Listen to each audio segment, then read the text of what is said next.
Hello students, welcome to the channel. आज से हम स्टार्ट कर रहे हैं मैक्रो इकोनॉमिक्स। और स्टार्ट करने से पहले मैं सिर्फ आपसे इतना चाहूंगा कि जो चीज मैं आपको यहाँ पर बताऊंगा, जो कंसेप्ट यहाँ पर आपको मैं समझाऊंगा, उनको आप रेगुलरली अपने रजिस्टर में नोट करते रहा करें, ताकि एग्जाम टाइम पर आपको प्रॉब्लम ना हो और आपको इधर उधर बिल्कुल ना जाना पड़े। तो चलिए हम स्टार्ट करते हैं मैक्रो इकोनॉमिक्स। तो देखिए, मैक्रो इकोनॉमिक्स क्या है? Macroeconomics is the study of aggregates or averages covering the entire economy। देखिए, एग्रीगेट्स का मतलब क्या होता है? एग्रीगेट का मतलब होता है टोटल। आपको याद होगा कि माइक्रो इकोनॉमिक्स जब हमने पढ़ी थी तो वहां पर हम बात करते थे इंडिविजुअल यूनिट्स की, लेकिन यहां पर हम इंडिविजुअल यूनिट्स की बात नहीं कर रहे, बल्कि यहां पर हम टोटल की बात कर रहे हैं कि इकोनॉमी में जो भी चीजें हैं उनका टोटल जब हम सम कर लेंगे, उसको जो स्टडी किया जा रहा है उसको हम स्टडी कर रहे हैं अंडर मैक्रो इकोनॉमिक्स। और क्या बताया गया? कवरिंग द एंटायर इकोनॉमी, यानी कि पूरी इकोनॉमी को एज अ होल जब आप स्टडी करेंगे तो ये बात हो रही है मैक्रो इकोनॉमिक्स की। ठीक है ना? फिर कहा गया, देखिए, it is derived from the Greek word macros. Greek word है एक मैक्रोस, जिसका मीनिंग होता है लार्ज। जिसका मीनिंग क्या है? लार्ज। तो लार्ज का वही मतलब हो गया कि taking the economy as a whole. ठीक है ना? The central problem of macro economics is the problem of determination of income and employment. Macro economics की जो मेन प्रॉब्लम है, जिसकी वजह से हम इसको स्टडी कर रहे हैं, वो क्या है? Determination of income and employment. यानी कि आप ड्यूरिंग एन अकाउंटिंग ईयर कितनी इनकम जनरेट कर रहे हैं और कितना एम्प्लॉयमेंट कर रहे हैं अपने रिसोर्सेज का। ठीक है ना? इसीलिए इसको कहा जाता है theory of income and employment. तो इसको आप क्या कहते हैं? Theory of income and employment. अच्छा, इसके मेन टूल्स जिनकी हेल्प से आप स्टडी करते हैं मैक्रो इकोनॉमिक्स को, वो क्या है? Aggregate demand and aggregate supply. तो एग्रीगेट डिमांड और एग्रीगेट सप्लाई की हेल्प से आप स्टडी करते हैं मैक्रो इकोनॉमिक्स को। अच्छा, मैक्रो इकोनॉमिक्स शुरू कैसे हुई? भाई, हर चीज की कोई ओरिजिन होती है ना। तो इकोनॉमिक्स तो काफी पहले डेवलप हो गई थी, लेकिन मैक्रो इकोनॉमिक्स के जो प्रिंसिपल्स हैं वो एक्चुअली कैसे डेवलप हुए? देखिए, आफ्टर ग्रेट डिप्रेशन। कब आया था ग्रेट डिप्रेशन? 1929। और कब तक चला? 1932 तक। Professor J.M.. कीन्स, इकोनॉमिस्ट हैं जे.एम. कीन्स, उन्होंने एक बुक लिखी थी जिसका नाम है जनरल थ्योरी। कब लिखी थी? इन 1936। तो इस ग्रेट डिप्रेशन के बाद, पूरी रिसर्च करने के बाद, उन्होंने कुछ प्रिंसिपल्स दिए in his book general theory. कब दिए? 1936 में। देखिए, ये बातें यहां पर आपको इसलिए बताई जा रही हैं क्योंकि आपको पता है कि आपका जो पैटर्न है एग्जाम्स का, उसमें 20 मार्क्स के एमसीक्यूज भी आते हैं। तो ये बातें जो मैं यहां पर लिख रहा हूं, सारे इंपॉर्टेंट पॉइंट्स हैं जिनकी हेल्प से आप अपने आंसर भी फ्रेम कर पाएंगे और एमसीक्यूज में भी काफी हेल्पफुल रहेगा आपके लिए, है ना? The principle of macro economics was propounded and popularised in this book. Macro economics के जो भी प्रिंसिपल्स हैं जिन पर ये बेस्ड है मैक्रो इकोनॉमिक्स, वो इसी बुक में गिवन है आपको। बुक का नाम क्या है? General theory.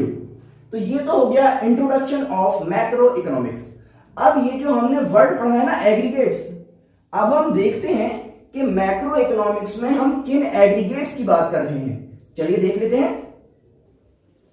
तो देखिए, ये है कुछ इंपॉर्टेंट एग्रीगेट्स जिनको हमें स्टडी करना है अंडर मैक्रो इकोनॉमिक्स। तो इसमें फर्स्ट है एग्रीगेट कंजम्पशन। एग्रीगेट कंजम्पशन का मीनिंग क्या है?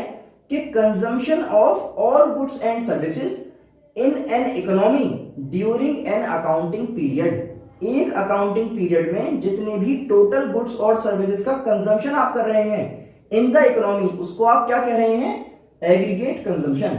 नेक्स्ट है आपके पास एग्रीगेट डिमांड। तो इसको आप क्या कहेंगे? कि the demand for all the goods and services in the economy during an accounting period. इसको आप क्या कह रहे हैं? Aggregate demand. फिर एग्रीगेट सप्लाई क्या हो जाएगी?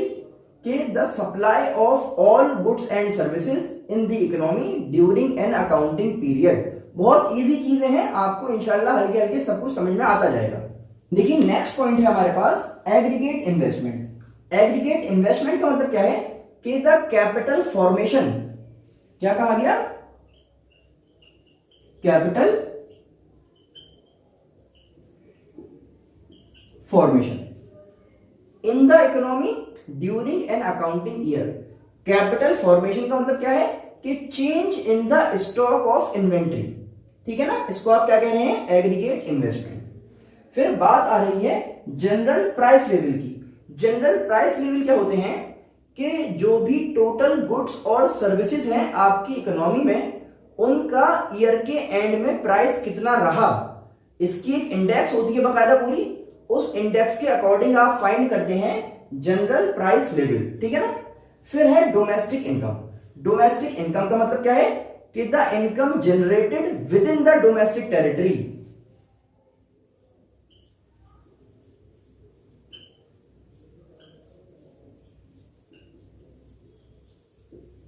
Income generated within the domestic territory during an accounting period is known as domestic income.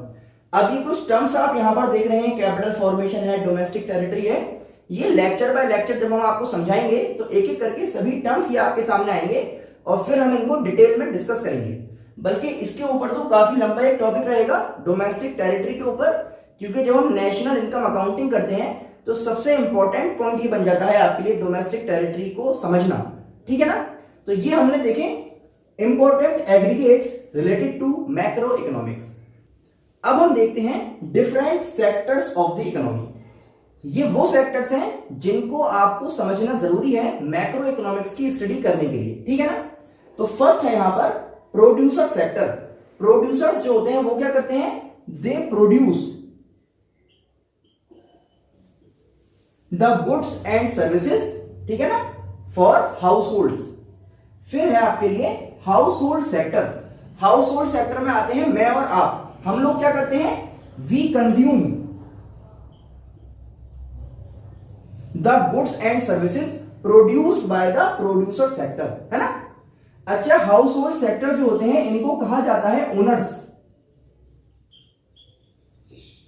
Of the factors of production. Factors of production, factors of production क्या होते हैं, man, machine, material और money, ये होते हैं आपके factors of production. और ये किसके पास होते हैं, ये होते हैं हाउस होल्ड्स के पास। और जो आपका प्रोड्यूसर सेक्टर है ये हाउस होल्ड से ये फैक्टर्स ऑफ प्रोडक्शन लेता है, उसके बाद उनसे प्रोडक्शन करता है और अल्टीमेटली जो भी प्रोडक्ट या सर्विसेज बनती हैं वो हमें दे देते हैं कंज्यूम करने के लिए, ठीक है ना। देखिए नेक्स्ट है गवर्नमेंट सेक्टर। देखिए गवर्नमेंट क्या करती है, हम लोग पे करते हैं टैक्सेस गवर्नमेंट को, है ना। तो हम लोग तो पे करते हैं टैक्सेस गवर्नमेंट को और गवर्नमेंट हमें प्रोवाइड करती है सब्सिडीज, ठीक है ना। तो ये दो काम किसके हो गए, गवर्नमेंट के।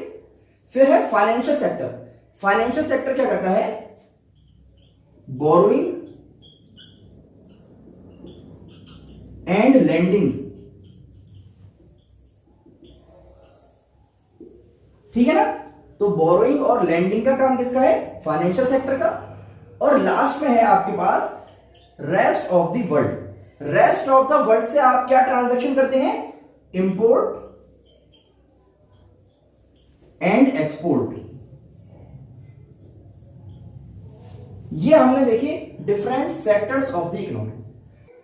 तो देखिए आज हमने कवर किया है introduction of macro economics, some important aggregates related to macro economics और sectors of the economy. I hope आपको ये समझ में आया होगा। अब आपको करना क्या है कि इनके आपको बहुत ही अच्छे से नोट्स बनाने हैं ताकि एग्जाम में वो आपको हेल्प कर सकें स्टडी में, है ना। और रिवीजन भी बहुत अच्छी तरह हो जाता है जब हम सभी नोट्स को एक जगह एक रजिस्टर पर लिख के रखते हैं। अपने फ्रेंड्स को भी जरूर शेयर कीजिएगा, चैनल को सब्सक्राइब करना ना भूलें। हम मिलते हैं आपसे नेक्स्ट लेक्चर में। Thanks for watching.